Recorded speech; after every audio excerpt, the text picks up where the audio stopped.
तब भगवान नारायण ने धनतेरस की पूजन का महत्व समझाया। तब भगवान ने धनतेरस की पूजन का महत्व समझाया। सुनो किसान, मृत्यु लोक में रहने वाला मानव अगर धनवंतरी की पूजन करता है, धनतेरस के दिन कार्तिक महीने में पड़ने वाली सुंदर त्रयोदशी तिथि को जो धनवंतरी की पूजन करेगा, उसके घर से लक्ष्मी कभी बाहर नहीं जाएगी। नारायण जैसे बोले तो किसान तुरंत प्रसन्न हो गया। प्रभु प्रभु आप मुझे वो उपाय, आप मुझे वो पूजा का प्रयोग, आप मुझे वो महत्व उस धनवंतरी पूजन का, उस धनतेरस की पूजन का बता दीजिए, जिससे मेरा कल्याण हो जाए, जिससे मेरा उद्धार हो। भगवान विष्णु बोले, किसान सुनो, ये धनवंतरी मेरा ही एक अंश होता।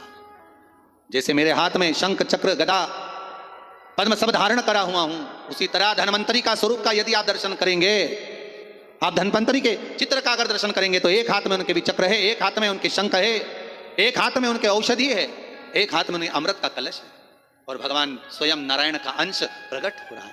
बोल धनवंतरी भगवान की, धनवंतरी भगवान की। कहते हैं धनवंतरी भगवान का प्रागट्य जब हुआ था तो भगवान शंकर ने धनवंतरी देव को देखकर कहा, वाह रे प्रभु वाह, क्या सुंदर स्वरूप धारण कर आए हो प्रभु। जब मेरे लिए विष लेकर आए थे तब एक आनंद दूसरा था, पर आज अमृत लेकर आए हो, उसका आनंद दूसरा है। बहुत अलग अलग बातें महाराज। शिव महापुराण की कथा कहती है, दो तरह की वाणी होती है, एक में आपने क्रोध कर दिया, आप शब्द कह दिया, ताना दे दिया, गालियां दे दी, और एक शब्द अमृत का मीठा बोल दिए, प्रेम की वाणी बोल दी, उसका एक आनंद दूसरा है। बहुत अलग अलग बातें महाराज। शिव महापुराण की कथा कहती है, दो तरह की वाणी होती है, एक में आपने क्रोध कर दिया, आप शब्द कह दिया, ताना दे दिया, गालियां दे दी, और एक शब्द अमृत का मीठा बोल दिए, प्रेम की वाणी बोल दी, उसका एक आनंद दूसरा है, उसका एक संबोधन दूसरा है।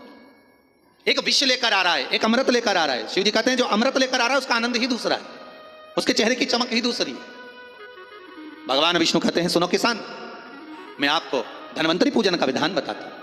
भगवान कहते हैं, किसान सुंदर कृष्ण पक्ष की त्रयोदशी को कार्तिक के महीने में धनवंतरी देव का पूजन, धनतेरस का पूजन माना जाता है। सुनो किसान, एक सुंदर भूमि पर देसी गाय का गोबर से लीपन कर कर, अगर गाय का गोबर ना मिले सुंदर जल से लीपन कर कर, वहां एक सुंदर चौक को पूर कर, आप सभी को ज्ञात होगा कि चौक पूरने में रंगोली का प्रयोग नहीं होता। आप लोगों को मालूम होगा चौक पूरने में आटा और हल्दी का प्रयोग होता है। काय का प्रयोग होता है? आटे और हल्दी का प्रयोग। आटे हल्दी का प्रयोग क्यों होता है?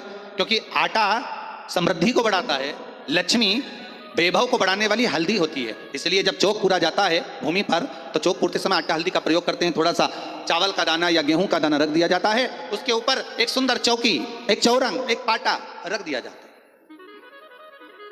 भगवान विष्णु बता रहे हैं किसान को धनतेरस के पूजन का वर्णन, और जो भगवान विष्णु ने बताया है वही पूजन का वर्णन आप लोग श्रवण कर रहे हैं। आज धनतेरस है, आज धनतेरस का प्रयोग करें, पूजन करें, और शिव महापुराण के इस भाव को, विष्णु पुराण के इस भाव को, स्कंद पुराण के इस भाव को आप धारण करें, और जो विधान भगवान विष्णु बता रहे हैं उसके हिसाब से, उसके अनुसार आप लक्ष्मी का पूजन, धनतेरस का पूजन करें। चौकी लगाएं, चौरंग लगाएं, पाटा लगाएं, उस पाटे पर एक सुंदर लाल वस्त्र धारण करा दें, लाल वस्त्र बिछा दें।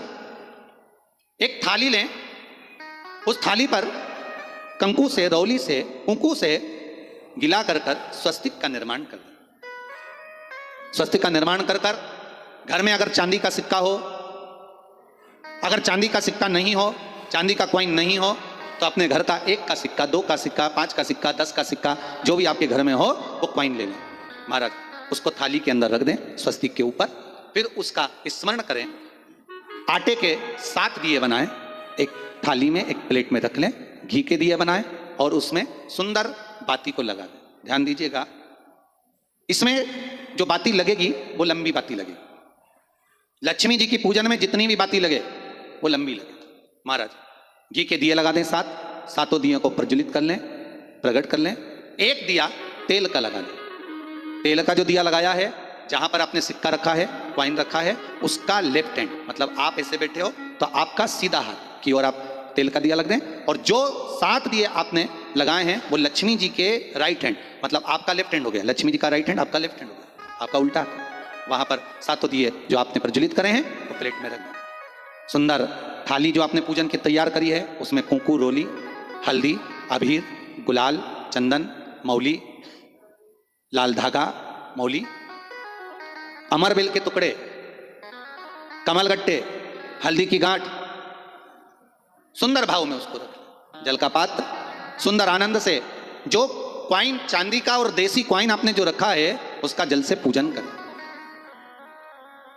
लक्ष्मी पूजन का समय अलग अलग होता है, पर धनतेरस की पूजन का जो समय है वो प्रदोष काल से प्रारंभ हो जाता है। कब से प्रारंभ हो जाता है? प्रदोष, क्योंकि शिव के द्वारा निर्मित है लक्ष्मी पूजन का। महाराज क्वाइन का पूजन करें, कंकु आदि से पूजन करने के बाद दोनों सिक्कों को उठा लें। दोनों क्वाइन, जो चांदी का सिक्का है और जो देसी क्वाइन है उसको उठाकर उस पर जो कलेवा है, मौली है, नाड़ा है, लच्छा है, उसको लपेटना प्रारंभ कर दें और उसको लपेटें। पहले चांदी का सिक्का लपेट दें, फिर देसी सिक्का जो आपने रखा है 1, 2, 5, 10 का जो सिक्का रखा है उसको लपेटें, थाली में उसको रख लें। फिर वापस उस पर जल का छींटा देकर उसका पूजन करें। महाराज हल्दी, रौली, मौली, चंदन आदि लगाकर सुंदर भाव से चावल को हल्दी में भिगो लें और पीले चावल कर उल्टे हाथ में चावल लेकर माता लक्ष्मी के ऊपर जो 2 सिक्के रखे हैं उनका पूजन करें। साथ में जब चावल छोड़ते जाएं तो गणेश जी का भी स्मरण करते जाएं। हे रिद्धि सिद्धि के दाता श्री गणेश जी महाराज, आप हमारे यहाँ पर सदा माता लक्ष्मी को लेकर, कुबेर भंडारी को लेकर सदा विराजमान रहें, नारायण को लेकर सदा विराजमान रहें। चावल छोड़ते जाएं और बाबा से विनती करते जाएं, माता लक्ष्मी से निवेदन करते जाएं।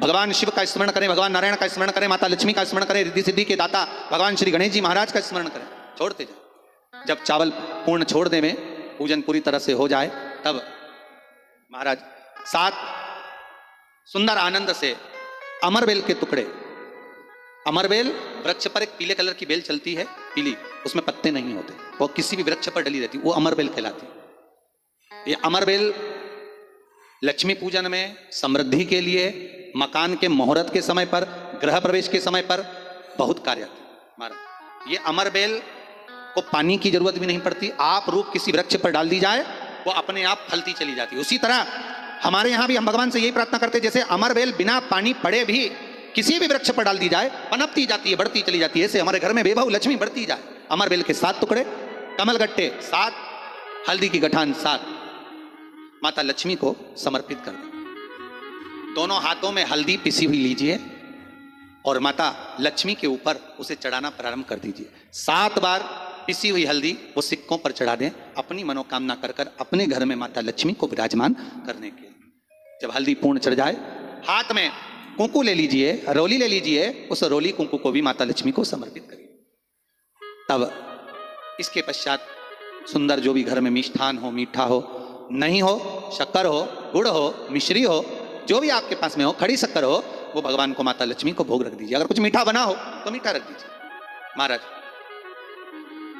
घर में संपूर्ण पूजन कर आपके घर में जो देवालय में भगवान बैठे हैं उनका भी पूजन करिए। पूजन करने के पश्चात आप माता लक्ष्मी से निवेदन करिए, हे माँ आप हमारे यहाँ सदा विराजमान हो। महाराज ये जो पूजन है भगवान विष्णु जो बता रहे हैं किसान को, ये 5 दिन की पूजन है पूरी। आज कौन से दिन का पूजन बता रहे हैं? पहले दिन का।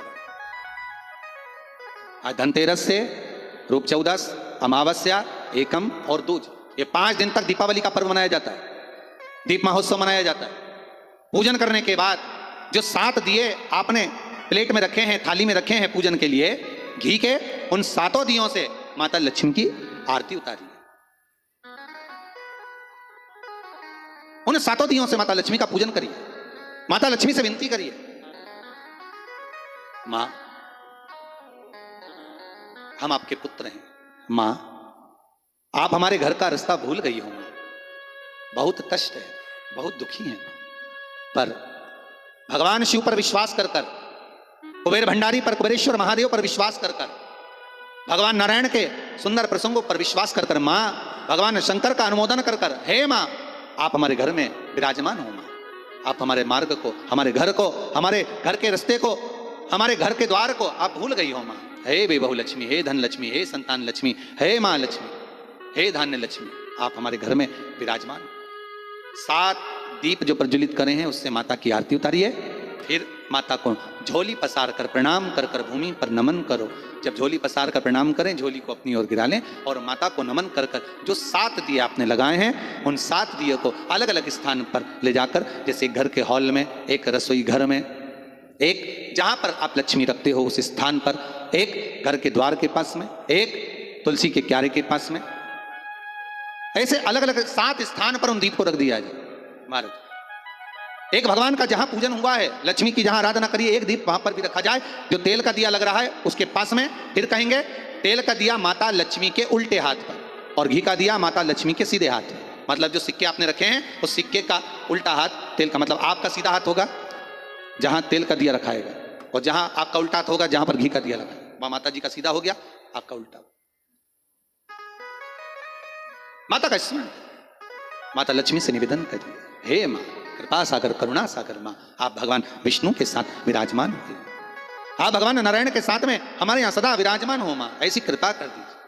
महाराज मां से विनती कर कर बड़ा उत्साह, बड़ा उमंग, बड़ा आनंद रखना, ये भाव रखना घर में। भगवान विष्णु कहते हैं किसान से, हे किसान, आपने अगर धनवंतरी की पूजन करी है, धनतेरस की पूजन करी है, कोई वस्तु कोई सामग्री अगर आप लेकर आए हो, कोई पात्र लेकर आए हो, कोई तांबे का पात्र लाए हो, जो भी वस्तु आप नहीं लेकर आए हो उसका भी पूजन उसी दिन कर लेना चाहिए,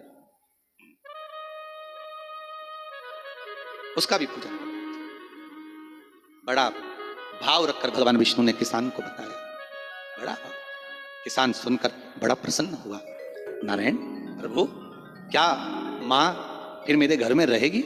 भगवान कहते हैं सुनो किसान, ये लक्ष्मी अगर आप धनवंतरी का पूजन करते हो, धनतेरस का पूजन सुंदर कार्तिक के महीने की कृष्ण पक्ष की त्रयोदशी को अगर आप कर रहे हो, तो ये लक्ष्मी भले मेरे साथ वैकुंठ में जाकर रहे, पर लक्ष्मी का एक अंश तुम्हारे घर से कभी नहीं जाएगा, वो सदा विराजमान रहेगा। ऐसी है मां धनवंतरी की पूजन।